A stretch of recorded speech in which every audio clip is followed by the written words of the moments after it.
الحمد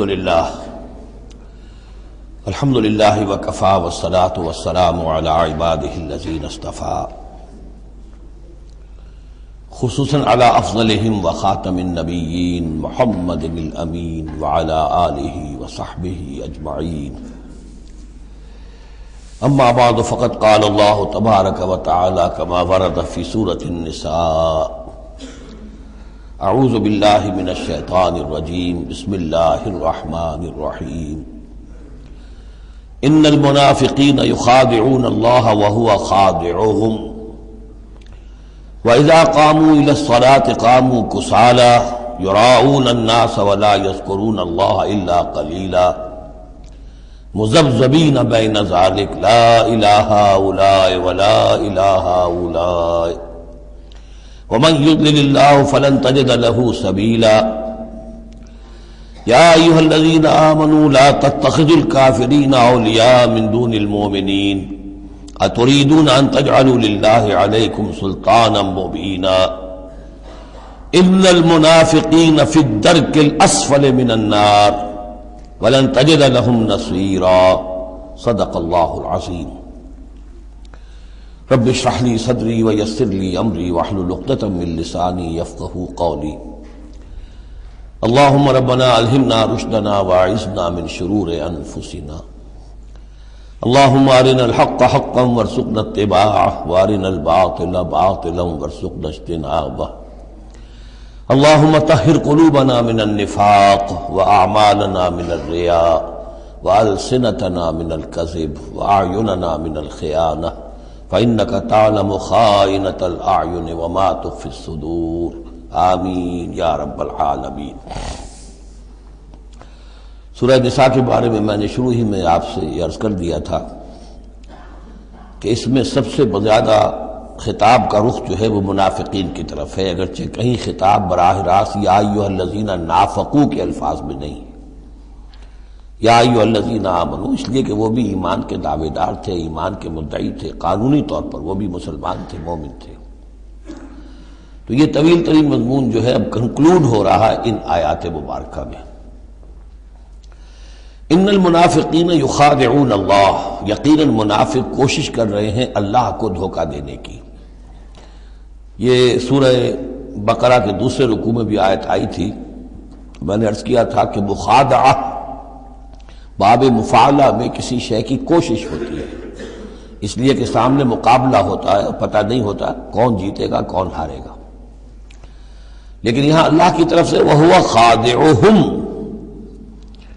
اور یہ خادع جو ہے یہ ثلاثی مجرد سے اس میں فاعل ہے، اور یہ آتا ہے نہایت زوردار تاکید کے لیے، اللہ ان کو دھوکہ دے کر رہے گا، یعنی یہ کہ اللہ نے ان کو جو ڈھیل دی ہوئی ہے وہ سمجھ رہے کہ ہم کامیاب ہو رہے ہیں، ہمارے اوپر ابھی تک کوئی آنچ نہیں آئی، کوئی پکڑ نہیں ہوئی، کوئی گرفت نہیں ہوئی، ہم دونوں طرف سے بچے ہوئے ہیں۔ اس حوالے سے وہ اپنی اس ڈھیل کی وجہ سے بڑھتے چلے جا رہے ہیں، بڑھتے چلے جا رہے ہیں، بڑھتے چلے جا رہے ہیں، اور یہی در حقیقت اللہ کی طرف سے گویا کہ ان کو دھوکہ ہے جو دیا جا رہا ہے کہ وہ سمجھ رہے ہیں کہ ہم کامیاب ہیں۔ وَإِذَا قَامُوا إِلَى الصَّلَاةِ قَامُوا كُسَالَىٰ، اور جب وہ کھڑے ہوتے ہیں نماز کے لیے، یہ نماز کی طرف، تو کھڑے ہوتے ہیں بڑے کسل مندی کے ساتھ۔ یہاں ذرا نوٹ کر لیجئے کہ قامہ جو ہے، قامہ یقوم، یہ آتا ہے کھڑے ہونے کے لیے، قائم اس سے اس میں فاعل ہے، لیکن جیسے انگریزی زبان میں آپ کو معلوم ہے کہ ورب کے بعد پریپوزیشنز کی تبدیلی سے بڑے بڑے مفہوم بدل جاتے ہیں۔ انگریزی میں ٹو گیو ایک خاص مصدر ہے، ٹو گیو اپ، اب زمین و آسمان کا فرق ہو گیا، ٹو گیو ان بالکل ہی الٹی بات ہو گئی۔ عربی میں اتنا فرق نہیں ہوتا، لیکن پھر بھی ظاہر بات ہے کہ جو پریپوزیشنز چینج ہوتی ہیں تو فرق پڑتا ہے، اسی لیے میں نے کہا تھا قام اعلی الرجال قوامون علی النساء، اس میں حاکم ہونا، سربراہ ہونا، کسی کے حکم کا نافذ ہونا۔ قام الی، کسی شے کے لیے کھڑے ہونا، کسی شے کی طرف کھڑے ہونا، کوئی کام کرنے کا ارادہ کرنا۔ وَإِذَا قَامُوا إِلَى الصَّلَاةِ قَامُوا كُسَالَىٰ، جب کھڑے ہوتے ہیں نماز کی طرف تو صاف نظر آ جاتا ہے کہ طبیعت میں بشاشت نہیں ہے، طبیعت میں آمادگی نہیں ہے، مجبوراً چونکہ اپنے آپ کو مسلمان ظاہر کرنا ہے لہذا کھڑے ہو رہے ہیں۔ قام بے ہم نے پڑھا تھا، قوامین بالقسط، قائما بالقسط اللہ کی شان ہے، کسی شے کو قائم کرنا۔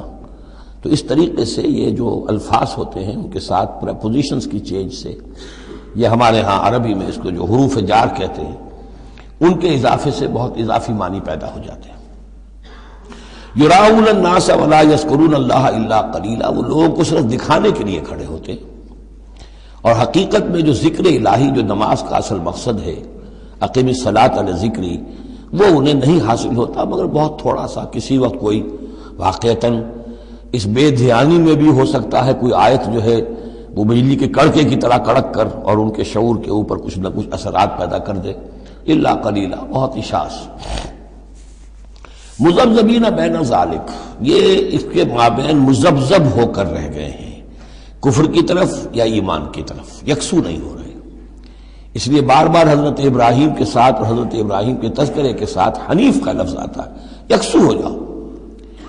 دنیا میں کفر پر بھی انسان یکسو ہو تو کم سے کم دنیا بن جائے گی اس کی، لیکن یہ کہ اصل میں اگر دنیا اور آخرت دونوں بنانے ہیں تو پھر ایمان کے ساتھ یکسو ہونا ضروری ہے۔ لیکن جو بیچ میں رہیں گے ادھر کے نہ ادھر کے، تو ان کے لیے تو خسرت دنیا والآخرہ، ان کے لیے دنیا اور آخرت دونوں کا گھاٹا اور نقصان ہے۔ لا الہ الا ولا الہ الا، نہ تو یہ ان کی جانب ہے نہ ان کی جانب ہے، نہ ان کے ساتھ یکسو ہیں نہ ان کے ساتھ یکسو ہیں، نہ اہل ایمان کے ساتھ مخلص ہیں نہ اہل کفر کے ساتھ مخلص ہیں۔ وَمَن يُضْلِلِ اللَّهُ فَلَن تَجِدَ لَهُ سَبِيلًا، اور جسے اللہ ہی نے گمراہ کر دیا ہو، یعنی جس کی گمراہی پر اللہ کی طرف سے مہر تصدیق ثبت ہو چکی ہے، پھر اب اس کے لیے فَلَن تَجِدَ لَهُ سَبِيلًا، اس کے لیے اب کوئی راستہ نہ پاؤ گے۔ یا ایھا الذین آمنوا لا تتخذوا الکافرین اولیاء من دون المؤمنین، یہ مضمون پہلے بھی آ چکا ہے کہ یہ بھی ایک نفاق کی علامت ہے کہ اہل ایمان کو چھوڑ کر کافروں کے ساتھ دوستیوں کی پینگیں بڑھائی جائیں۔ اہل ایمان مت بناؤ کافروں کو اپنے حمایتی اور مددگار اور دوست اور بھیدی مسلمانوں کو چھوڑ کر۔ اتریدون ان تجعلوا للہ علیکم سلطانا مبینا، کیا تم چاہتے ہو کہ تم اپنے خلاف اللہ کے ہاتھ میں ایک دلیل دے دو، حجت دے دو؟ یعنی اللہ تعالیٰ جب محاسبہ کرے گا آخرت میں تو اس دلیل کا کیا جواب دو گے کہ تمہاری دوستیاں کافروں کے ساتھ تھی؟ تو یہ تو حجت قاطع بن جائے گی تمہارے خلاف، علیکم سلطان مبینہ، یہ حجت قاطعہ ہوگی تمہارے خلاف۔ اب یہ آ رہی آیت ایک اعتبار سے یہ منافقین کے حق میں قرآن حکیم کی سخت ترین آیت ہے، اگرچہ جو سخت ترین آیت بعض اعتبارات سے بلکہ ایک خاص لطیف پہلو سے سخت تر جو آیت ہے وہ سورہ توبہ میں آئے گی۔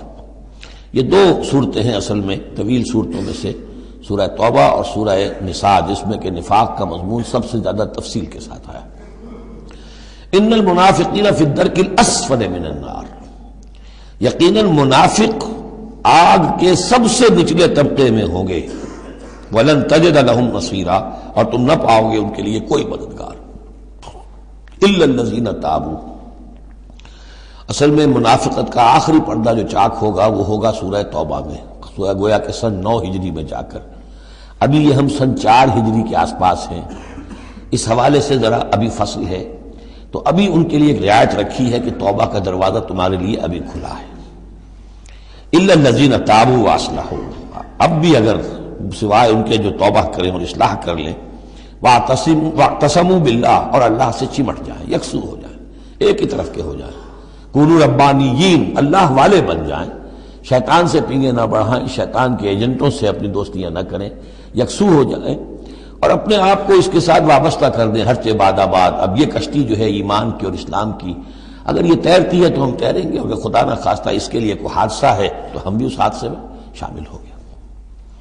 وَأَخْلَصُوا دِينَهُمْ لِلَّهِ، یہ ہے بہت اہم اصطلاح کہ وَإِن تَابُوا إِلَّا الَّذِينَ تَابُوا وَأَصْلَحُوا وَاعْتَصَمُوا بِاللَّهِ وَأَخْلَصُوا دِينَهُمْ لِلَّهِ، اپنی اطاعت کل کی کل اللہ کے لیے کر لیں، مخلص کر لیں۔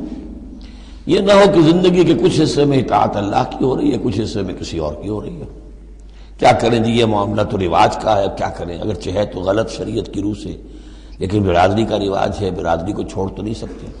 معلوم ہو آپ نے اپنی اطاعت کے حصے جو ہیں علیحدہ کر لیے، یہ حصہ جو ہے برادری کی اطاعت میں جائے گا، یہ حصہ اللہ کی اطاعت میں جائے گا۔ اطاعت جب تک کل کی کل اللہ کی نہ ہو، جیسے سورہ بقرہ میں ہم نے پڑھا تھا قاتلوہم حتی لا تکون فتنۃ ویکون الدین للہ، دین ہو جائے پورا اللہ کے لیے۔ تو ایک تو اجتماعی سطح پر دین اللہ کے لیے ہو جائے، یعنی اسلامی ریاست قائم ہو جائے، پورا اسلامی قانون ہو، پورا اسلامی نظام ہو۔ اگر یہ نہیں ہے تو ایک شخص انفرادی سطح پر تو اپنی اطاعت تو خالص کر لے اللہ کے لیے، تو یہ تو انفرادی گویا کہ توحید عملی ہے۔ فَأُولَٰئِكَ مَعَ الْمُؤْمِنِينَ، تو یہ لوگ پھر اہل ایمان میں شامل ہو جائیں گے۔ یعنی ابھی پوائنٹ آف نو ریٹرن نہیں ہے ابھی سب کے لیے، بہت سے لوگ تو پہنچ چکے، لیکن پھر بھی ابھی توبہ کا دروازہ کھلا ہے۔ وَسَوْفَ يُؤْتِ اللَّهُ الْمُؤْمِنِينَ أَجْرًا عَظِيمًا، اور جہاں تک مومنین کا تعلق ہے تو اللہ تعالیٰ اہل ایمان کو تو ان قریب بہت بڑا اجر عطا فرمائے گا۔ اب یہ اپیل کے انداز میں بھی آخری بات ہے، مَا يَفْعَلُ اللَّهُ بِعَذَابِكُمْ، سوچو اے منافقو اللہ تمہیں عذاب دے کر کیا لے گا۔ اللہ کو سیڈسٹ ہستی نہیں ہے معاذ اللہ کہ اسے لوگوں کو دکھ پہنچا کر خوشی ہوتی ہو۔ ایسے پرورٹڈ انسان ہوتے ہیں، ان کی شخصیتیں مست ہو چکی ہوتی ہیں، جو دوسروں کو تکلیف میں دیکھتے ہیں تو خوش ہوتے ہیں، دوسروں کو تکلیف پہنچا کر، کوفت پہنچا کر انہیں کچھ راحت حاصل ہوتی ہے۔ تو اللہ معاذ اللہ ایسا نہیں ہے۔ ما یفعل اللہ بعذابکم، اللہ کیا لے گا تم سے، تمہیں عذاب دے کر، ان شکرتم وآمنتم، اگر تم شکر کی روش اختیار کرو، ایمان کی روش اختیار کرو۔ وکان اللہ شاکرا علیما، اللہ تو بہت ہی قدردانی فرمانے والا ہے، قدر افزائی فرماتا ہے۔ جو بندہ اس کے لیے کوئی کام کرے، محنت کرے، اللہ تعالیٰ اس کی قدر فرماتا ہے، اور جو بھی وہ کچھ کرتا ہے اس کے علم میں ہوتا ہے۔ کوئی شے ایسی نہیں ہے کہ جو ان اکاؤنٹڈ رہ جائے گی کہ میں نے یہ بھی کیا تھا اللہ کے لیے لیکن اس کا اجر مجھے نہیں ملا۔ اب جو یہ آخری حصہ ہے سورہ مبارکہ کا، اس میں بعض مضامین بہت ہی اہم ہیں بنیادی فلسفہ دین کے اعتبار سے۔ سب سے پہلی بات تو پھر آ رہی ہے وہی جو تمدنی اور معاشرتی معاملات ہوتے ہیں۔ معاشرے کے اندر کسی بری بات کا بلند آواز سے کہنا، کسی بری بات کا چرچا کرنا بالفعل کوئی اچھی بات نہیں ہے، لیکن اس میں ایک استثناء ہے۔ کسی مظلوم کا معاملہ یہ ہے کہ اس کے دل سے اگر جلے کٹے الفاظ میں نکل جائیں کسی کے لیے تو وہ اللہ کنڈون کرے گا، معاف کر دے گا۔ لا يحب اللہ الجہر بالسوء من القول، اللہ کو بالکل پسند نہیں ہے کہ کسی بات کو بلند آوازی سے کہا جائے، بری بات کو، الا من ظلم، سوائے اس کے جس پر ظلم ہوا ہے، جس کا دل دکھا ہے۔ ابھی حال ہی میں نے جمعے میں وہ شعر سنائے تھے کہ فارسی زبان کا ایک شعر ہے، بترسز آہ مظلومہ، کہ ہنگامے دعا کردن اجابت از در حق بہر استقبال می آید۔ مظلوموں کی آہوں سے ڈرو کہ جب ان کی زبان سے کوئی بد دعا نکل جاتی ہے تو اس دعا کی قبولیت جو ہے وہ خود استقبال کرنے کے لیے آتی ہے عرش سے، اللہ تعالیٰ کی طرف سے۔ تو اس کا ترجمہ بھی اردو میں شعر ہی میں موجود ہے، ڈرو مظلوم کی آہوں سے جب اٹھتی ہیں سینوں سے، قبولیت ہے کرتی خیر مقدم چرخ سے آ کر۔ تو مظلوم کا مسئلہ یہ ہے کہ اس کو اس کی بھی اجازت ہے۔ وَكَانَ اللَّهُ سَمِيعًا عَلِيمًا، اللہ سب کچھ سننے والا ہے اور سب کچھ جانتا ہے، اسے معلوم ہے جس کے دل سے یہ آواز نکلی ہے وہ کتنا دکھا ہوا ہے، اس کے احساسات کتنے مجروح ہوئے۔ ان تبدوا خیرا او تخفوہ او تعفوا عن سوء فإن اللہ کان عفوا قدیرا، جہاں تک تو خیر کا معاملہ ہے تم اسے بلند آواز سے کہو، ظاہر کرو یا چھپاؤ، برابر کی بات ہے۔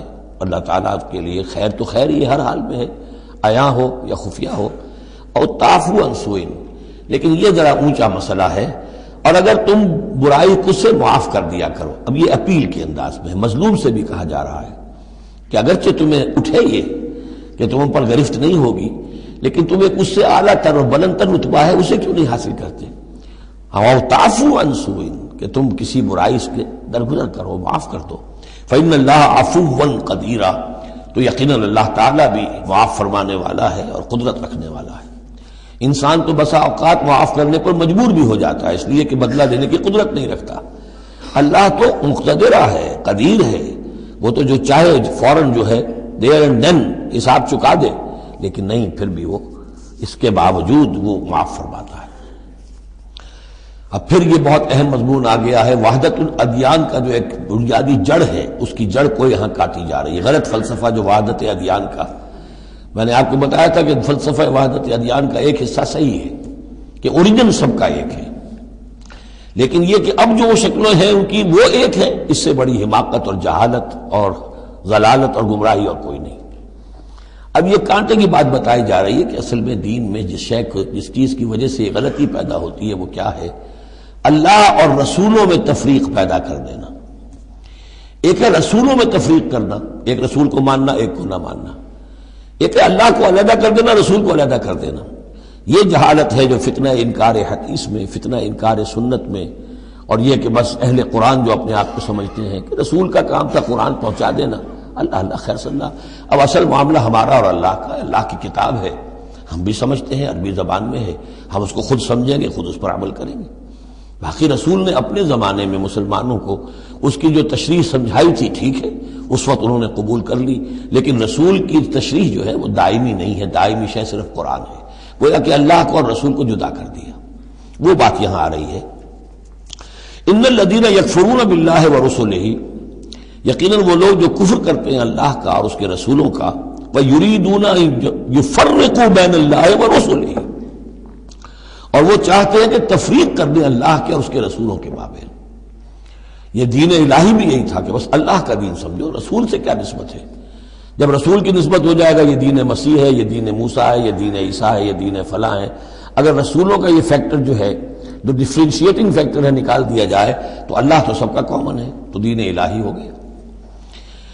ان الذین یکفرون باللہ ورسلہ ویریدون ان یفرقوا بین اللہ ورسلہ ویقولون نؤمن ببعض ونکفر ببعض، اور وہ یہ کہتے ہیں کہ ہم کچھ کو مانیں گے کچھ کو نہیں مانیں گے، یعنی اللہ کو مانیں گے، رسولوں کا ماننا ضروری نہیں ہے، اللہ کی کتاب کو مانیں گے، رسول کی سنت کا ماننا کوئی ضروری نہیں۔ وَيُرِيدُونَ أَن يَتَّخِذُوا بَيْنَ ذَلِكَ سَبِيلًا، اور وہ چاہتے ہیں کہ اس کے بین ایک راستہ نکال لیں، اللہ کو ایک طرف کر دیں، رسول کو ایک طرف کر دیں۔ اولئک ھم الکافرون حقا، یہ لوگ کٹر کافر ہیں، ان کے کافر ہونے میں کوئی شک نہیں، یہ حق کہ یہ کافر ہیں۔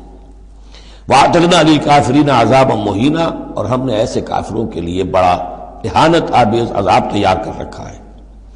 وَالَّذِينَ آمَنُوا بِاللَّهِ وَرُسُلِهِ، اور جو لوگ ایمان رکھتے ہیں اللہ پر اور اس کے رسولوں پر، وَلَمْ يُفَرِّقُوا بَيْنَ أَحَدٍ مِّنْهُمْ، اور انہوں نے ان میں سے کسی کے مابین کوئی تفریق نہیں کی، نہ اللہ کو رسول سے جدا کیا نہ رسول کو رسول سے جدا کیا۔ ہم تو سب کو مانتے ہیں، لا نفرق بین احد من رسلہ، ان کو بھی مانتے ہیں جن کے نام قرآن مجید میں آ گئے ہیں، اور مانتے ہیں کہ اور بھی بے شمار آئے ہوں گے، یقین کے ساتھ نہیں کہہ سکتے، تعین کے ساتھ نہیں کہہ سکتے، یہ معلوم ہے اور بھی بہت نبی آئے ہیں، کسی پرٹیکولر پرسن کے بارے میں یقین کے ساتھ نہیں کہہ سکتے، یہ یقین سے کہہ سکتے کہ بے شمار نبی اور بھی آئے، رسول اور بھی آئے۔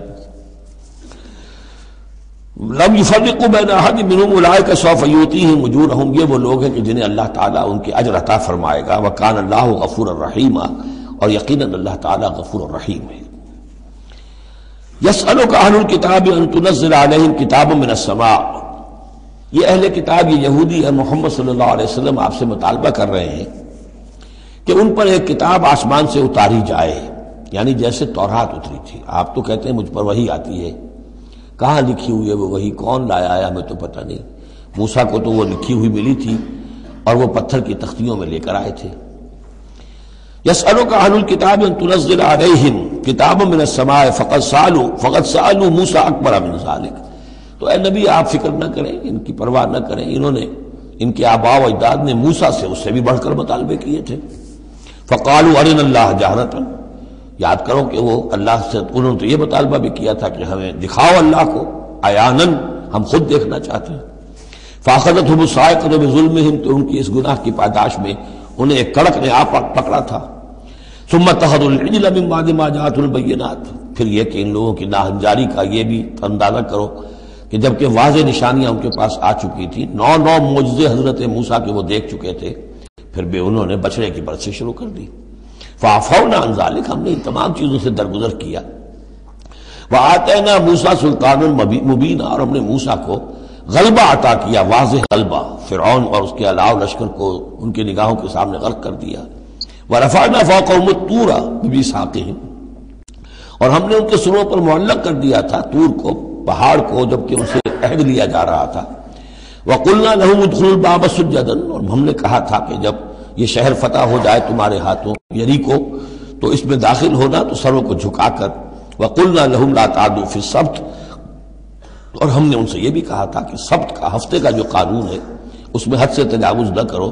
وَأَخَذْنَا مِنْهُمْ مِيثَاقًا غَلِيظًا، اور ہم نے ان تمام باتوں کے ان سے بڑے گاڑھے قول و قرار لیے تھے، بہت گاڑھے معاہدے کیے تھے. فَبِمَا نَقْضِهِمْ مِيثَاقَهُمْ، اب یہاں ان کے کچھ جرائم کی فہرست آ رہی ہے، اور یہاں یوں سمجھیے کہ مبتدا ہی کی تکرار ہو رہی ہے، اس میں جو خبر ہے وہ گویا کہ وہ محذوف ہے. یوں پہلے اگر سمجھ لیں گے تو بات یوں بنے گی فَبِمَا نَقْضِهِمْ مِيثَاقَهُمْ لَعَنَّاهُمْ، تو انہوں نے جو ہمارے میثاق کو توڑا اور توڑتے رہے، جو بھی وعدے کیے تھے ہم نے ان پر لعنت کر دی بس. لیکن یہ لعناہم اتنی واضح بات تھی کہ اس کو کہنے کی ضرورت نہیں آئی، بلکہ اور ان کے جرائم کی فہرست بیان ہو رہی ہے. فَبِمَا نَقْضِهِمْ مِيثَاقَهُمْ وَكُفْرِهِمْ بِآيَاتِ اللَّهِ، اللہ کے آیات کے انکار کے سبب سے، وَقَتْلِهِمُ الْأَنبِيَاءَ بِغَيْرِ حَقٍّ، اور ان کا انبیاء کا قتل کر دینا بغیر حق. وَقَوْلِهِمْ قُلُوبُنَا غُلْفٌ، اور ان کے اس کہنے کی پاداش میں کہ ہمارے دل تو غلافوں میں بند ہیں. بل طبع اللہ علیہا بکفرہم، بلکہ حقیقت یہ ہے کہ اللہ نے ان کے اوپر مہر کر دی ہے ان کے کفر کے باعث. فلا یؤمنون الا قلیلا، ہاں واقعتاً اب وہ ایمان نہیں لائیں گے مگر بہت ہی شاذ. وبکفرہم وقولہم علی مریم بہتانا عظیما، اور بسبب ان کے اس کفر کے جو انہوں نے کیا اور جو انہوں نے مریم پر ایک بہتان عظیم لگایا، حضرت مریم سلام علیہا پر بہتان یہ لگایا کہ یہ زنا کیا ہے اور یہ یوسف نجار کا بیٹا ہے یہ مسیح. اگرچہ ان کے روایات کے مطابق یہ ہے کہ ان کی نسبت تھی، یوسف نجار بڑھئی تھے ایک، ان کے ساتھ حضرت مریم کی نسبت ہو چکی تھی لیکن وداعی نہیں ہوئی تھی. لیکن وداعی سے پہلے ہی ان کے مابین تعلق ہوا اور یہ بیٹا ہو گیا، تو یہ تو پھر ولد الزنا ہوا. یہ تھی اتنی بڑی بات تھی جو وہ کہتے ہیں، اور اس کو باقاعدہ پکچرز بنا کے امریکہ میں چلاتے ہیں. سن آف مین، تم جسے سن آف گاڈ کہتے ہیں وہ سن آف مین ہے. اب سن آف مین جو ہے اس کو سمجھ لیجئے کہ اس کا مطلب کیا ہوا. پھر آؤٹ آف ویڈ لاک ہی تو آخر ہوا نا، اس کا جو پیدا ہوا اگر حضرت مسیح تو وہ صحیح جائز ولادت سے تو نہ ہوا، اگر انسان کا بیٹا ہے. بہرحال اتنے بڑے بڑے بہتان لگائے. وَبِكُفْرِهِمْ وَقَوْلِهِمْ عَلَىٰ مَرْيَمَ بُهْتَانًا عَظِيمًا وَقَوْلِهِمْ إِنَّا قَتَلْنَا الْمَسِيحَ عِيسَى ابْنَ مَرْيَمَ رَسُولَ اللَّهِ، اور بسبب ان کے یہ کہنے کہ ہم نے قتل کیا مسیح کو، عیسیٰ ابن مریم کو. رسول اللہ، اللہ کے رسول کو.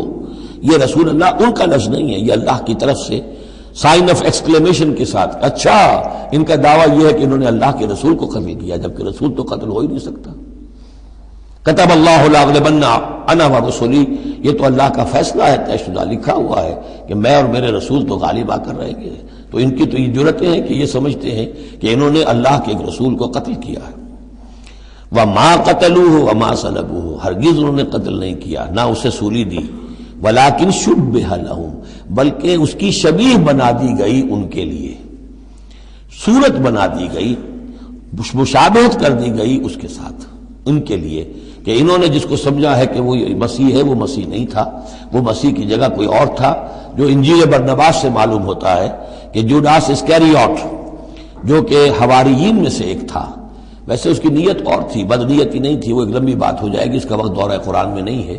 نیت اس کی کچھ اور تھی، لیکن اس نے گرفتار کرایا تھا، اور اس گرفتاری کے پاداش میں پھر اللہ تعالیٰ نے اس کی شکل جو حضرت مسیح کی بنا دی، اور حضرت مسیح کی جگہ وہ پکڑا گیا اور سولی چڑھا.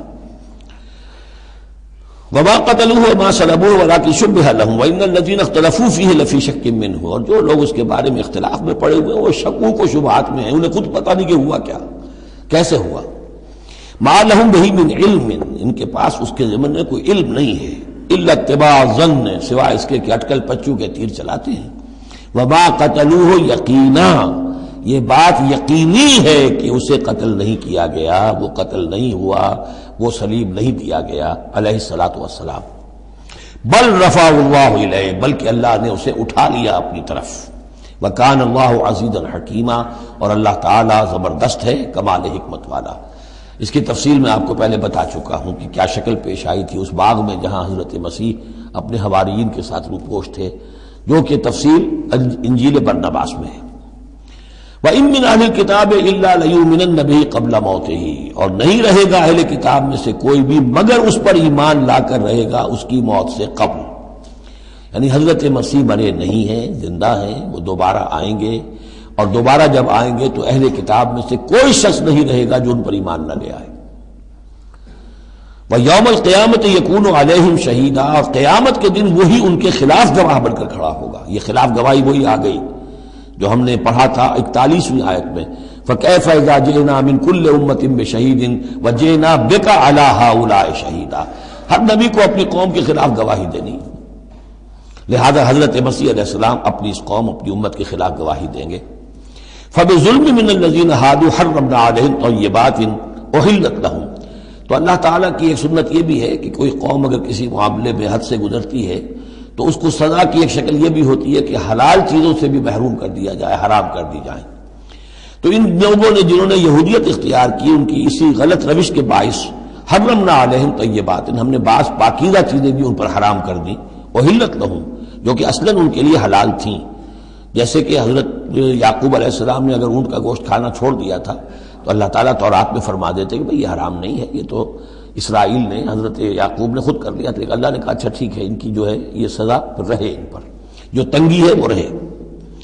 وَبِصَدِّهِمْ عَنْ سَبِيلِ اللَّهِ كَثِيرًا، اور بسبب ان کے اللہ کے راستے سے رکنے اور روکنے کے، اللہ کے راستے سے رکتے بھی ہیں، روکتے بھی ہیں، تو اس کی وجہ سے اللہ تعالیٰ نے ان کو سزا کے طور پر بعض حلال چیزوں سے بھی محروم رکھا۔ وَأَخْذِهِمُ الرِّبَا، اور پھر ان کے جرائم کی فہرست میں یہ بھی ہے کہ ان کا سود کھانا، وَقَدْ نُهُوا عَنْهُ، اور یہ کہ ہم اسے روک دیے گئے تھے۔ سود ان کی شریعت میں حرام ہے، آج بھی حرام ہے، لیکن وہ یہ سمجھتے ہیں کہ سود کا لین دین یہودیوں کا آپس میں حرام ہے، کوئی یہودی دوسرے یہودی سے سودی لین دین نہیں کرے گا۔ لیکن جینٹائلز کے لیے تو ان کا عام قاعدہ یہ ہے، گوئمز اینڈ جینٹائلز، ان کے لیے کوئی ہم پر لیس علینا فی الامیین سبیل، ہم پر کوئی گرفت ہے ہی نہیں، کوئی ذمہ داری ہے ہی نہیں، ہم جیسے چاہیں کریں، لوٹیں کھسوٹیں، جس طرح چاہیں دھوکہ دیں، اور تو ظاہر بات ہے سود میں تو پھر کوئی قباحت رہی نہیں۔ وَأَخْذِهِمُ الرِّبَا وَقَدْ نُهُوا عَنْهُ وَأَكْلِهِمْ أَمْوَالَ النَّاسِ بِالْبَاطِلِ، اور بسبب ان کے لوگوں کے مال ناحق ہڑپ کرنے کے، وَأَعْتَدْنَا لِلْكَافِرِينَ مِنْهُمْ عَذَابًا أَلِيمًا، اور ان میں سے جو کافر ہیں، جنہوں نے اب کفر کی بھی روش اختیار کر لی ہے، ان کے لیے ہم نے بہت دردناک عذاب تیار کر رکھا ہے۔ لیکن الراسخون فی العلم منہم والمؤمنون، لیکن جو لوگ ان میں سے پختہ علم والے ہیں، جیسے عبداللہ ابن سلام رضی اللہ تعالی عنہ، اور اہل ایمان جو ہے، جو محمد پر ایمان لائے ہیں صلی اللہ علیہ وسلم، یؤمنون بما انزل الیک وما انزل من قبلک، وہ تو ایمان رکھتے ہیں اس پر بھی جو اے نبی آپ کی طرف نازل کیا گیا، اور اس پر بھی کہ جو آپ سے پہلے نازل کیا گیا۔ والمقیمین الصلاۃ، اور وہ تو نماز کے قائم کرنے والے ہیں، والموتون الزکوٰۃ، اور زکوٰۃ کی ادا کرنے والے ہیں، والمؤمنون باللہ والیوم الآخر، اور ایمان رکھنے والے ہیں اللہ پر بھی اور یوم آخر پر بھی۔ اولئک سنؤتیہم اجرا عظیما، یہ وہ لوگ ہیں کہ جنہیں ہم اجر عظیم عطا فرمائیں گے۔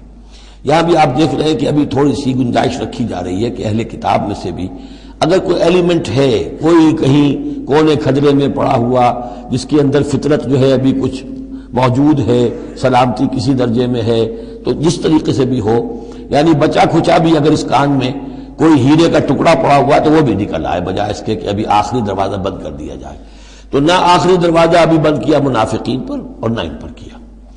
لیکن الراسخون فی العلم منہم، اب ان میں سے اشارہ کر دیا گیا کہ ان میں سے بھی کچھ ہو سکتے ہیں، باقی اہل ایمان کی روش تو یہ ہے ہی، والمؤمنون یؤمنون بما انزل الیک وما انزل من قبلک والمقیمین الصلاۃ والموتون الزکوٰۃ والمؤمنون باللہ والیوم الآخر اولئک سنؤتیہم اجرا عظیما۔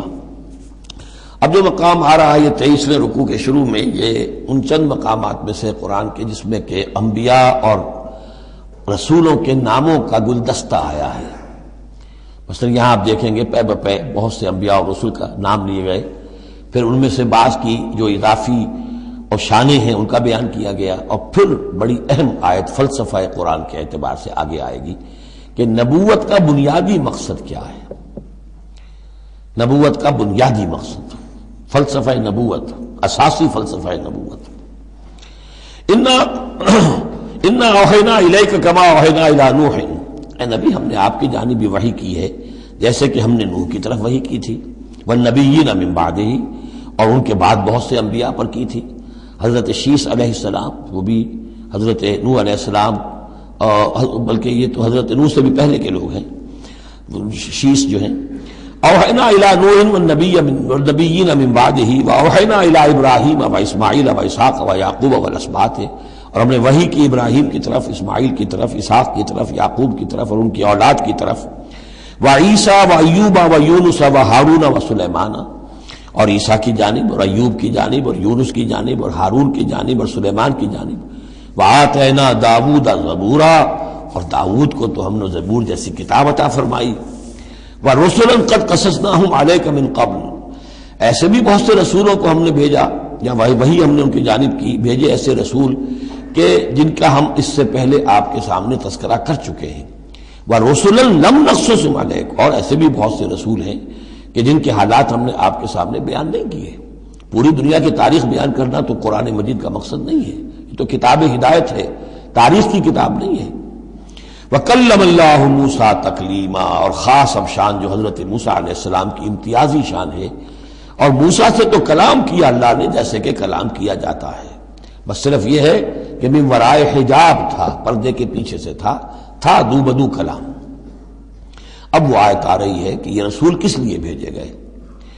رسلا مبشرین و منذرین، یہ رسول بھیجے گئے بشارت دینے والے بنا کر اور خبردار کرنے والے بنا کر، لئلا یکون للناس علی اللہ حجۃ بعد الرسل، تاکہ نہ رہ جائے لوگوں کے حق میں، للناس نام نوٹ کیجئے، علی اللہ، اللہ کے مقابلے میں کوئی حجت، کوئی دلیل رسولوں کے آنے کے بعد، وکان اللہ عزیزا حکیما، اور اللہ تعالیٰ زبردست ہے لیکن ساتھ ہی حکمت والا ہے۔ اب اس کو سمجھیے کہ جب ہم یہ کہتے ہیں کہ قیامت کے دن اللہ تعالیٰ حساب لے گا اور امتحان ہوگا، امتحان سے پھر نتائج نکلیں گے ہمارے کہ کون پاس ہوا کون فیل ہوا، لیکن امتحان لیا جاتا ہے کچھ پڑھا کر، کیا پڑھایا ہمیں؟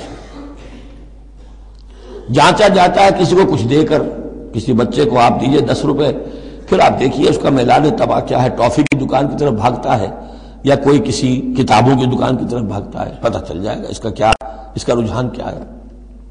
کچھ دے کر آزماتے ہیں نا، کچھ پڑھا کر امتحان لیتے ہیں، تو ہمیں کیا پڑھایا ہے، کیا دیا ہے؟ اس میں ہے جو قرآن مجید کا بنیادی فلسفہ ہے کہ اللہ تعالیٰ نے انسان کو سمع، بصر، عقل، 3 بڑی چیزیں دی، پھر اللہ تعالیٰ نے انسان کے اندر روح ودیت کی اور نفس انسانی میں خیر اور شر کا علم ودیت کر دیا ہے۔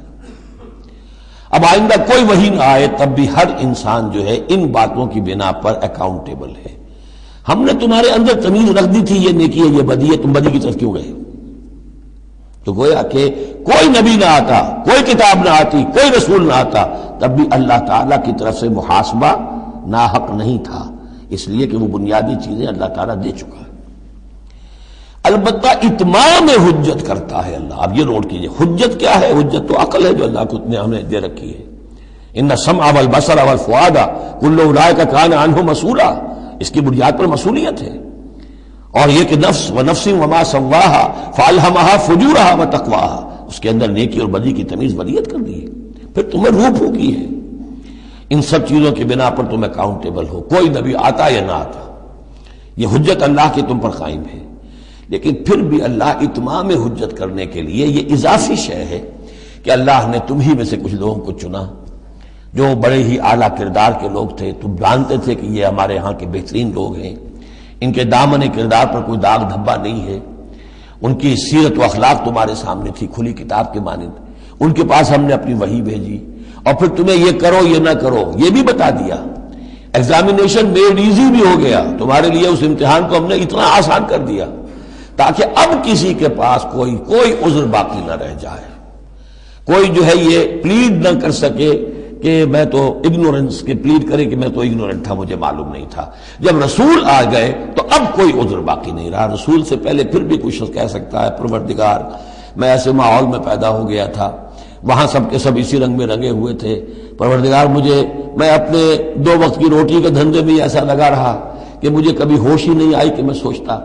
لیکن جب رسول آ جاتے ہیں اور رسولوں کے آنے کے بعد حق مبرہن ہو جاتا ہے اور حق و باطل کے درمیان امتیاز بالکل واضح طور پر قائم ہو جاتا ہے، پھر کوئی عذر باقی نہیں رہتا، کوئی حجت پیش کرنے کے لیے لوگوں کے جانب سے اللہ کے سامنے اللہ کے معاشرے کے مقابلے میں باقی نہیں رہتی۔ تو یہ اتمام حجت ہے، اللہ کی طرف سے حجت کا اتمام۔ رسلا مبشرین، اور کر کیا سکتے ہیں رسول؟ نہ کسی کو زبردستی ہدایت پر لا سکتے ہیں، ظاہر بات ہے کسی کو گمراہ کرنا تو پیش نظر ہے ہی نہیں، لیکن کسی کو زبردستی ہدایت پہ نہیں لا سکتے۔ ہاں جن کے اپنے اندر کی یہ چیزیں جاگ جائیں گی، متوجہ ہو جائیں گے، اپنے باطن کی حقیقتوں کی طرف دیکھیں گے، اور پھر یہ کہ نبی کی بات سنیں گے، اس سے فائدہ اٹھائیں گے، سیدھے راستے پر چلیں گے، ان کے لیے مبشر ہوں گے، بشارت، فراح و ریحان و جنت نعیم۔ اور جو لوگ یہ ہے کہ اس کے بعد بھی اپنی غلط ہی راستوں پر چلتے رہیں گے، تعصب میں، ہٹ دھرمی میں، ضد میں، مفادات میں، چودراہٹوں کی وجہ سے، ان کو خبردار کریں گے کہ اب تمہارے لیے بدترین انجام جو ہے جہنم تیار ہے۔ تو رسولوں کا بنیادی فنکشن یہی ہے، تبشیر اور انذار، مبشرین و منذرین۔ کس لیے؟ لے اللہ یکونا، تاکہ نہ رہ جائے، للناس، لوگوں کے پاس، لوگوں کے حق میں، اللہ، اللہ کے مقابلے میں، یعنی اللہ کی حجت، اللہ کے محاسبے کے مقابلے میں، حجت، کوئی حجت، کوئی عذر، کوئی بہانہ باقی نہ رہے بعد الرسل، رسولوں کے آنے کے بعد۔ وکان اللہ عزیز حکیمہ، اللہ عزیز ہے، بغیر رسولوں کے بھی محاسبہ کرے، اختیار اس کا مطلق ہے، حکیم ہے، اس نے یہ نظام بنایا ہے اپنے محاسبہ اخروی کے لیے۔ اب اس میں البتہ ایک بات اور نوٹ کر دیجئے، یہ بڑی تفصیل سے میں نے یہ چیزیں لکھی ہوئی ہیں اپنی ایک کتاب میں، نبی اکرم صلی اللہ علیہ وسلم کا مقصد بعثت، کہ ایک بنیادی مقصد رسالت کا وہ تو یہ ہے، اور ایک تکمیلی مقصد ہے رسالت کا جو محمد الرسول اللہ پر جا کر کامل ہوا ہے صلی اللہ علیہ وسلم، وہ ہے لِيُظْهِرَهُ عَلَى الدِّينِ كُلِّهِ۔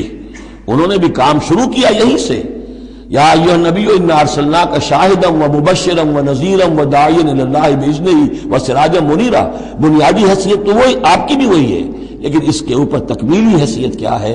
هو الذی ارسل رسولہ بالہدی ودین الحق لیظہرہ علی الدین کلہ۔ یہ آپ کی امتیازی شان ہے۔ لیکن اللہ یشہد بما انزل الیک انزلہ بعلمہ، اللہ تعالیٰ اس پر گواہ ہے کہ جو کچھ اس نے نازل کیا ہے نبی آپ کی طرف، وہ اس نے علم کیا ہے، اس نے نازل کیا اپنے علم سے۔ والملائکۃ، اور فرشتے اس پر گواہ ہیں، یشہدون۔ وکفیٰ باللہ شہیدا، اور ویسے تو اللہ تنہا بھی گواہ کے لیے، گواہ ہونے کے اعتبار سے کافی ہے۔ ان الذین کفروا وصدوا عن سبیل اللہ قد ضلوا ضلالا بعیدا۔ اب محمد کے آنے کے بعد صلی اللہ علیہ وسلم پھر بھی جو لوگ کفر پر اڑے رہے اور رکے رہے اور روکتے رہے اللہ کے راستے سے دوسروں کو، وہ تو پھر بہک گئے ہیں، بھٹک گئے ہیں، ضلالا بعیدا، اور یہ اپنے بھٹکنے میں اور بہکنے میں، گمراہی میں بہت دور نکل گئے۔ ان الذین کفروا وظلموا لم یکن اللہ لیغفر لهم۔ اب یہ لوگ جنہوں نے کفر کیا ہے، جو اڑ گئے ہیں کفر پر، اور جو اس شرک پر اور ناحق جو راستہ ہے اس کے اوپر جم گئے ہیں، لم یکن اللہ لیغفر لهم، اب اللہ کا یہ طریقہ نہیں ہوگا کہ انہیں معاف کر دے، اللہ انہیں اب ہرگز بخشنے والا نہیں ہے۔ ولا لیہدیہم طریقہ، اور نہ یہ کہ انہیں کسی راستے کی ہدایت دے، الا طریقہ جہنم، سوائے ایک راستے کے، اور وہ جہنم کا راستہ ہے۔ اب تو وہی کھلی ہوئی ہے شاہراہ، اسی پر یہ بگٹر دوڑتے رہیں، خالدین فیہا، وہ اس میں ہمیشہ ہمیش رہیں گے، ابدا، ہمیشہ ہمیش۔ وکان ذلک علی اللہ یسیرا، اور یہ اللہ پر بہت آسان ہے۔ دیکھیے اس کو مقابلے میں لائیے، ما یفعل اللہ بعذابکم، اللہ کیا کرے گا تمہیں عذاب دے کر، لیکن اس سے یہ نہ سمجھے کہ اللہ عذاب نہیں دے گا، یقیناً اللہ سیڈسٹ نہیں ہے، یقیناً اللہ کو عذاب دے کر خوشی نہیں ہوگی، لیکن یہ کہ اس کا ایک ضابطہ ہے، اس کا ایک قانون ہے، اسی پر اس نے دنیا بنائی ہے، لہذا اس کے مطابق وہ عمل تو کرے گا، اور یہ اس پر کوئی بھاری گزرنے والی بات نہیں ہے کہ اپنی ہی مخلوق کو، اس لیے کہ بعض ملن قسم کے صوفی جو ہیں وہ یہ بھی کہتے ہیں کہ یہ اللہ بڑا رحیم ہے، اب کیا وہ اپنی مخلوق کو جہنم میں جھونک دے گا، یہ تو ایسے ڈراوے کے لیے، ذرا سیدھا کرنے کے لیے، جیسے بچوں کو ڈانٹ دیتا ہے باپ ہو ماں ہو، میں تیرا قیمہ کر دوں گی، تو کوئی کیا قیمہ کر دے گی کوئی ماں اپنے بچے کا؟ لیکن یہ تو اصل میں صرف ڈراوا ہے اور کچھ نہیں، لیکن یہ بات صحیح نہیں ہے۔ اسی لیے اللہ تعالیٰ کہتا ہے کہ کان ذالک علی اللہ یسیرا، اللہ کے لیے یہ بہت آسان ہے، بہت ہلکی بات ہے اس کے لیے۔ یا ایھا الناس، اب یوں سمجھیے کہ کنکلوڈنگ حصہ جو ہے سورہ مبارکہ کا، یا ایھا الناس قد جاءکم الرسول بالحق من ربکم فآمنوا خیرا لکم۔ اس عبارت میں جو زور ہے، میں نے کوشش کی ہے کہ میں اسے اپنی آواز کے ذریعے سے واضح کروں، اے لوگوں تمہارے پاس آ چکا ہے رسول حق کے ساتھ، یعنی اب تم یہ نہیں کہہ سکو گے کہ رسول نہیں آیا، ہمیں پتہ نہیں تھا۔ You won't be able to plead ignorance. یہ نہیں کہہ سکتے کہ ہمیں معلوم نہیں تھا، ہم پر بات کھولی نہیں گئی، ہم پر بات واضح نہیں ہوئی، یہ بہانہ ختم ہو گیا اب محمد کے آنے کے بعد۔ یا ایھا الناس قد جاءکم الرسول بالحق من ربکم فآمنوا خیرا لکم، ایمان لے آؤ یہی تمہارے لیے بہتر ہے، بلکہ صحیح ترجمہ ہوگا اسی میں تمہاری خیریت ہے۔ وَإِن تَكْفُرُوا فَإِنَّ لِلَّهِ مَا فِي السَّمَاوَاتِ وَالْأَرْضِ، اور کفر پر اڑے رہو گے تو اللہ تعالیٰ کا کیا بگاڑ لو گے؟ آسمانوں اور زمین میں جو کچھ ہے وہ اللہ ہی کا ہے۔ وَكَانَ اللَّهُ عَلِيمًا حَكِيمًا، اللہ علیم ہے، حکیم ہے۔ یا اہل الکتاب لا تغلوا فی دینکم، اے کتاب والو اپنے دین میں غلو نہ کرو۔ وَلَا تَقُولُوا عَلَى اللَّهِ إِلَّا الْحَقَّ، اور اللہ کی طرف کوئی شے منسوب نہ کرو سوائے اس کے جو درست ہو اور حق ہو۔ جھوٹ بولنا ہے تو بازی بارش بابا ہم بازی، جھوٹ بولنا ہے خود بولو۔ خدا پر جھوٹ جڑنا اللہ نے یہ کہا، یہ تو گویا کہ یوں سمجھیے کہ بازی بارش بابا ہم بازی والی بات ہو گئی۔ لا تقولوا علی اللہ الا الحق انما المسیح عیسی ابن مریم رسول اللہ، دیکھو مسیح عیسیٰ ابن مریم اللہ کے رسول تھے، یہ حیثیت ان کی ہے، الوہیت میں کوئی حصہ نہیں ہے، وہ خدا کے بیٹے نہیں ہیں، رسول اللہ ہے۔ وَكَلِمَتُهُ أَلْقَاهَا إِلَىٰ مَرْيَمَ، اور اس کا ایک کلمہ ہے کہ جو اس نے ڈالا مریم پر، یعنی مریم کی رحم میں جو حمل ہوا ہے حضرت عیسیٰ کا، وہ اللہ کے کلمہ کن کی طرف فعل ہوا ہے۔ ایک جو فزیکل جو بھی حصے ہیں کسی عمل کے، اب کسی بھی انسان کی ولادت میں ایک حصہ باپ کا ہے، ایک حصہ ماں کا ہے، لیکن حضرت مسیح علیہ السلام کی ولادت میں ماں والا حصہ تو پورا موجود ہے، حمل ہوا ہے، 9 مہینے آپ اپنے رحم میں رہیں حضرت مریم سلام علیہا کے، لیکن یہ کہ باپ والا حصہ نہیں ہے۔ تو اللہ تعالیٰ کے ہاں جہاں پر بھی کوئی اس طرح کا لنک جو ہے، جو میٹیریل لنکس ہیں جو، وہ اگر کہیں ٹوٹا ہے تو کن، اللہ کا ایک کن جو ہے، اللہ کا ایک امر، وہ وہاں پر کفایت کرتا ہے۔ اس معنی میں اللہ تعالیٰ کے کلمے ہیں۔ کلمتہ القاہا الی مریم، اور روح منہ، اور ایک خاص روح ہے اللہ کی طرف سے، یعنی روح تو ویسے سب کی اللہ کی طرف سے ہے، لیکن یہ کہ روحوں کے بڑے اونچے اونچے مراتب بھی ہیں۔ ایک روح محمدی ہے جس کو ہم عام طور پر ہمارے علماء نور محمدی کہتے ہیں۔ وہ نور محمدی کیا ہے؟ روح محمدی، اس لیے کہ روح جو ہے نورانی شے ہے۔ ملائکہ بھی نور سے پیدا ہوئے ہیں، اور انسانی جو ارواح ہے وہ بھی نور سے پیدا ہوئی ہیں، جنات نار سے پیدا ہوئے ہیں، حیوانات اور انسان کا بھی حیوانی جسم جو ہے یہ مٹی اور پانی سے پیدا ہوا ہے، سیدھی سیدھی بات ہے۔ تو چونکہ ارواح جو نورانیاں ہیں تو وہ نور تو ہے، تو حضور کی نور، حضور کی روح اس کی اپنی شان ہے، حضرت عیسیٰ کی نور کا نور اور ان کی روح ان کی اپنی شان۔ روح من فآمنوا باللہ ورسولہ، پس ایمان لاؤ اللہ پر اور اس کے رسولوں پر۔ ولا تقولوا ثلاثہ، اور دیکھو تثلیث کا عقیدہ مت گھڑو، یہ نہ کہو کہ تین، ایک میں تین، تین میں ایک، الوہیت تین میں ہو گئی، تین اقنوم ہے۔ انتہوا خیرا لکم، باز آ جاؤ اسی میں تمہاری خیریت ہے۔ انما اللہ الہ واحد، جان لو اللہ تو ایک ہی الہ واحد ہے، تنہا ہے۔ سبحانہ ان یکون لہ ولد، وہ پاک ہے اس سے کہ اس کے کوئی بیٹا ہوتا یا اولاد ہوتی۔ لہ ما فی السماوات و ما فی الارض، آسمانوں اور زمین میں جو کچھ ہے اسی کا ہے، اس کی ملکیت ہے۔ وکفی باللہ وکیلا، اور اللہ کافی ہے بطور کارساز۔ لن یستنکف المسیح ان یکون عبدا للہ، مسیح کو تو اس میں ہرگز کوئی عار نہیں ہے کہ اس کو کہا جائے کہ وہ اللہ کا بندہ ہے، اس کو تو اللہ کے بندہ ہونے میں اسے اپنی شان محسوس ہوگی۔ جب ہم کہتے ہیں وَنَشْهَدُ أَنَّ مُحَمَّدًا عَبْدُهُ وَرَسُولُهُ، تو یہ عبدیت کی شان تو اور بلند و بالا ہے، رسالت سے بھی اوپر ہے، یہ ایک علیحدہ مسئلہ ہے، پھر کبھی اس کو بیان کروں گا۔ تو لن یستنکف المسیح ان یکون عبدا للہ، یہ کوئی بات ان کے لیے کوئی عار کی نہیں ہے کہ وہ اللہ کے بندے ہوں۔ بل الملائکۃ المقربون، اور نہ ہی جو ملائکہ مقربین ہیں انہیں اس میں کوئی عار ہے کہ انہیں اللہ کا بندہ سمجھا جائے، سب بندے ہیں۔ ومن یستنکف عن عبادتہ ویستکبر، اور جو کوئی بھی عار سمجھے گا اللہ کی بندگی میں اور استکبار کرے گا، تکبر کرے گا، فسیحشرہم الیہ جمیعا، تو پھر اللہ تعالیٰ ان سب کو اپنے پاس لے آئے گا، جمع کرے گا۔ فاما الذین آمنوا وعملوا الصالحات، تو جو لوگ ایمان لائے ہوئے ہوں گے اور جنہوں نے نیک عمل کیے ہوں گے، فیوفیہم اجورہم، تو انہیں ان کے پورے پورے اجر دے گا، پورے پورے۔ ویزیدہم من فضلہ، اور خاص اپنے فضل سے انہیں مزید دے گا، بونس بھی دے گا۔ آپ کو آخری جو ٹپ کر دیتے ہیں کسی کو، کسی نے کام کیا اچھا کیا ہے تو اسے انعام دیتے ہیں، اپنے فضل سے اور نوازے گا۔ وَأَمَّا الَّذِينَ اسْتَنكَفُوا وَاسْتَكْبَرُوا، اور جنہوں نے عبدیت کے اندر کوئی آر محسوس کی تھی اور تکبر کیا تھا، فَيُعَذِّبُهُمْ عَذَابًا أَلِيمًا، ان کو وہ عذاب دے گا بہت زبردست اور بہت دردناک۔ وَلَا يَجِدُونَ لَهُم مِّن دُونِ اللَّهِ وَلِيًّا وَلَا نَصِيرًا، اور وہ نہیں پائیں گے اپنے لیے اللہ کے سوا یا اللہ کے مقابلے میں نہ کوئی حمایتی نہ مددگار۔ یا ایھا الناس قد جاءکم برہان من ربکم، اے لوگو دیکھو آ چکی ہے تمہارے پاس برہان تمہارے رب کی طرف سے۔ اب یہ قرآن مجید کی طرف اشارہ ہو رہا ہے، اور برہان بھی قرآن جمع محمد مل کر برہان ہوں گے صلی اللہ علیہ وسلم، جیسے میں بیان کر چکا ہوں شروع میں تعارف قرآن میں کہ کتاب جمع رسول مل کر بینہ، حتیٰ تأتیہم البینہ، اور بینہ کیا ہے؟ رسول من اللہ یتلو صحفا مطہرۃ فیہا کتب قیمہ، وانزلنا الیکم نورا، اور ہم نے تمہاری طرف نور نازل کر دیا ہے۔ یہاں چونکہ لفظ کے ساتھ انزال آیا ہے، اس سے مراد لازماً قرآن مجید ہے۔ انزلنا الیکم نورا مبینا، انزلنا ہم نے نازل کر دیا ہے تمہاری طرف ایک روشن نور۔ فاما الذین آمنوا باللہ واعتصموا بہ، تو اب جو لوگ اللہ پر ایمان لائیں گے اور اس کے ساتھ چمٹ جائیں گے، یکسو ہو جائیں گے، خالص اللہ والے بن جائیں گے، مذبذب نہیں رہیں گے کہ ادھر اور ادھر، کبھی ادھر کبھی ادھر، نہ ادھر نہ ادھر، یہ نہیں ہوگی بات، بلکہ یہ کہ وہ پورے طرح یکسو ہو کر اللہ کے دامن سے وابستہ ہو جائیں گے۔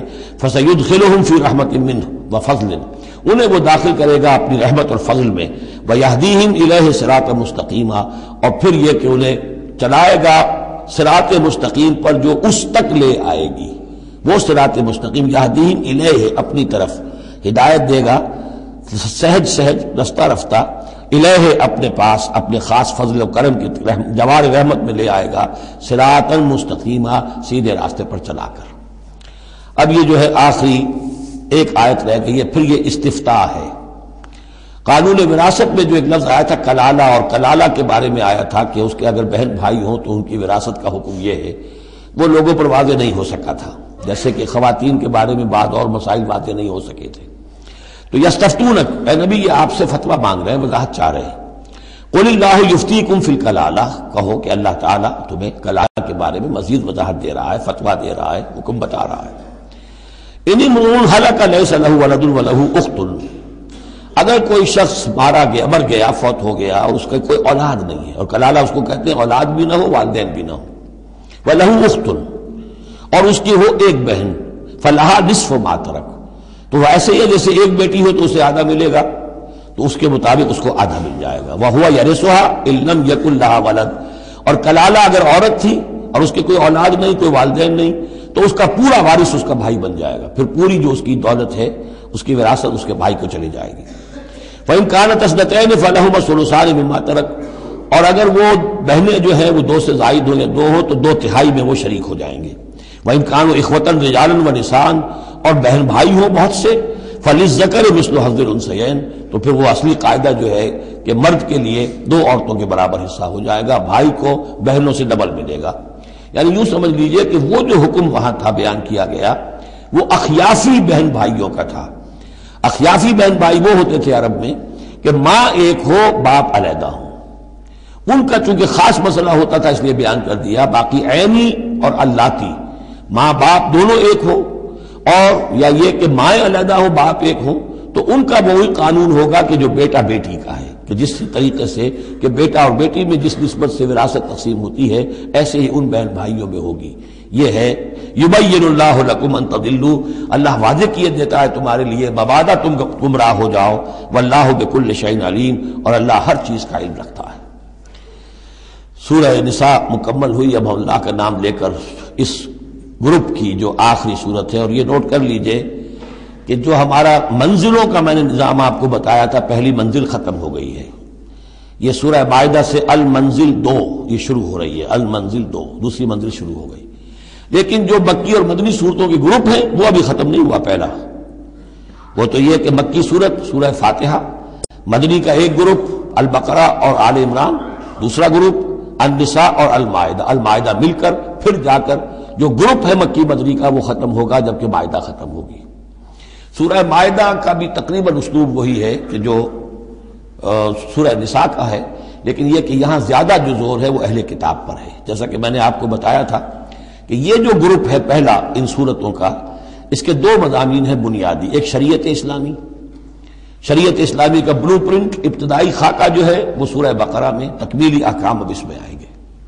دوسرے اہل کتاب پر اتمام حجت اور آخری درجے میں دعوت، آخری فیصلہ کن باتیں جو ہیں وہ آپ کو ملیں گی اس سورہ مبارکہ میں۔ بسم اللہ الرحمن الرحیم، یا ایھا الذین آمنوا اوفوا بالعقود۔ سورہ نساء شروع ہوئی تھی یا ایھا الناس سے، اے لوگو۔ یہاں بس فرق یہ ہے کہ یا ایھا الذین آمنوا، اہل ایمان، اپنے عہدوں کو، معاہدوں کو، قول و قرار کو پورا کیا کرو۔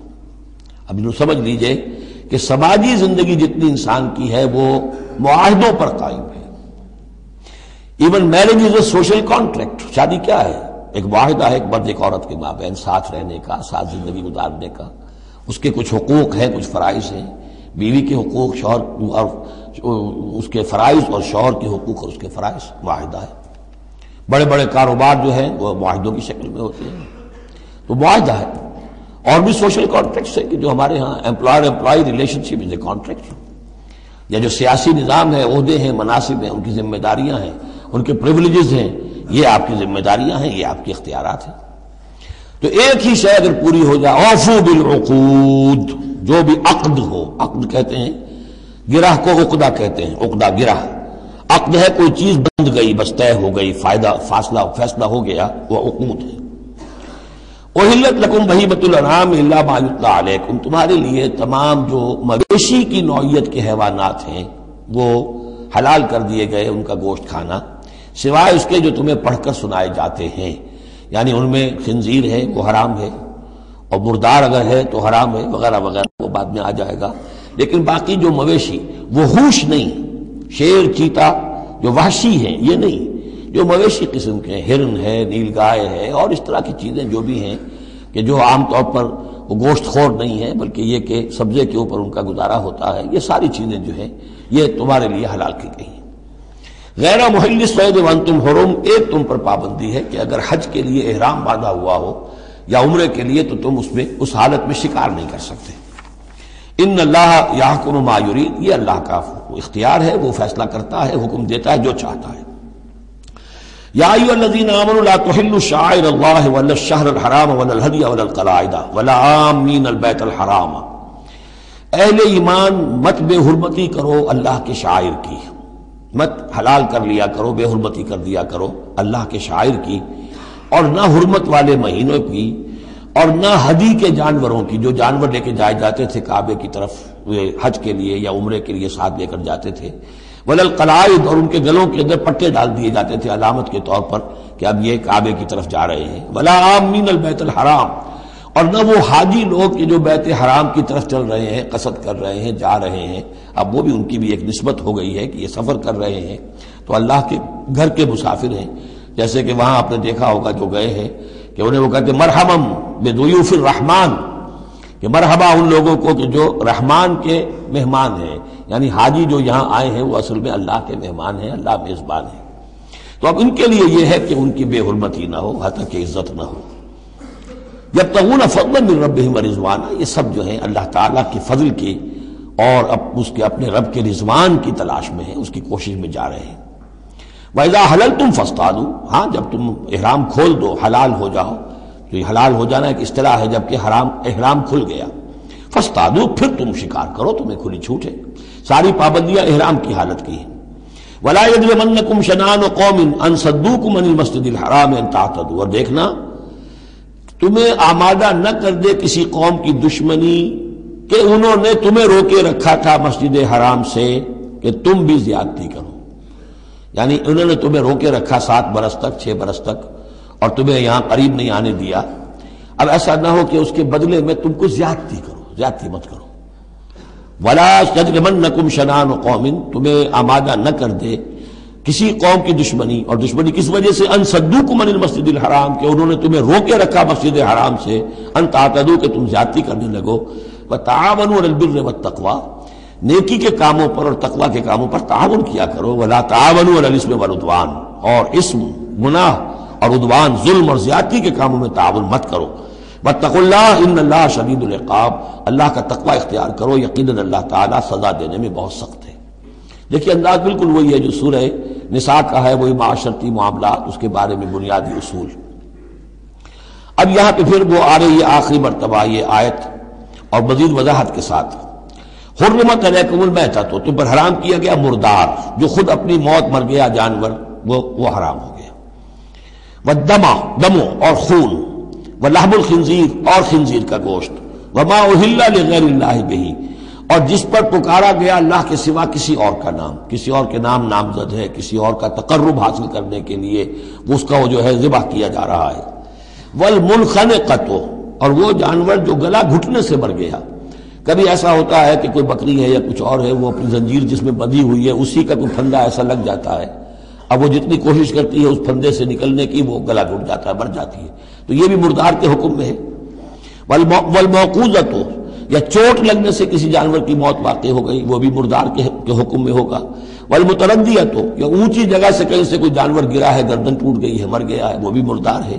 والنطیحۃ، کسی اور نے جانور نے سینگ مارا ہے، اس کے صدمے سے وہ ہلاک ہو گیا ہے جانور، تو وہ بھی حرام ہو گیا۔ یعنی میتہ کی مزید 4 قسمیں، یہی نہیں ہے کہ کسی بیماری سے جانور مرا ہو، لیکن یہ کہ یہ مرنے کی، ذبح ہونے کی نوبت نہیں آئی، اس کے جسم سے خون نکلنے کا امکان نہیں رہا، اس کا خون جو ہے اس کے جسم کے اندر ہی جم گیا ہے، اس کے گوشت کا حصہ بن گیا ہے، لہذا وہ مردار کے حکم میں ہے۔